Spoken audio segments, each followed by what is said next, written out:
So I was just talking to a friend the other day about Family Guy, and I used to really um, detest that show. I just it the stereotypes and all of the um, like overtly sexual,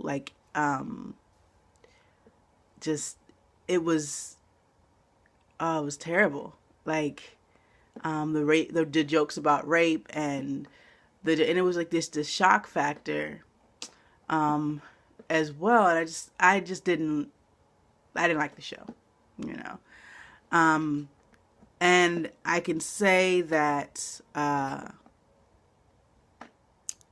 now I don't particularly care for the show, but I was talking to my friend about how sometimes things that are um, not so great, you know, um, or not what we wanted or are harmful in ways can actually be part of the thing that really changes things around.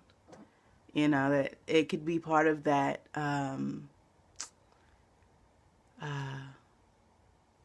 growth process of kind of like recognizing certain things that are happening, right? So, as disgusting as Family Guy was, it got people talking about, or at least everybody who was watching. It was a very popular show, so people were watching it, and these overtly racist and overtly sexist things are coming into their homes, and so now you're exposed to it. Like it's, you know what I mean? Like a lot of times people are like, oh, well, racism doesn't exist, da, da, da. And even if they're watching Family Guy and still like, oh no, it's just funny.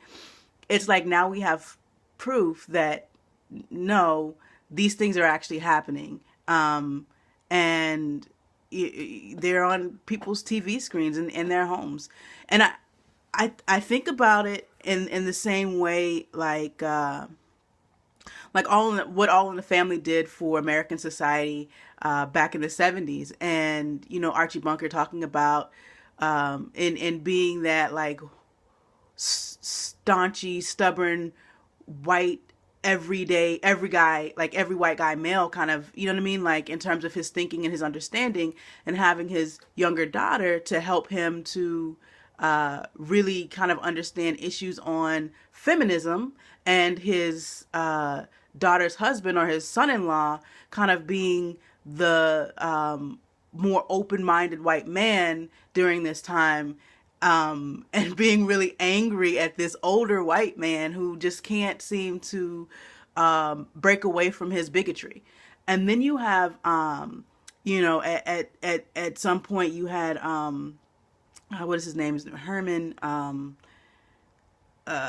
He played um, George Jefferson on the show, and then that spun off into his own show, moving on up. Or no, that's not what the Jeffersons, right? But anyway, so then, or I think George Jefferson's show came before Archie Bunker's show. I don't know. Either way, doesn't it? I don't know. I should figure that out. But anyway, sidetrack. So, but George Jefferson was on the show to, bring that racial component into people's homes, and having these real conversations about race, to where everybody's kind of seeing this thing. And it's the first time that this has ever happened in American society, where people are actually really talking about race, which is why it was so pivotal and important and critical. And so we can go back and we can look at it and we can critique it and all of these different things, but I don't know that that's necessary, right? Like at the time, that's what was needed. And at the time, people began to really have conversations, and it started shifting the way that people thought about and viewed things, in America.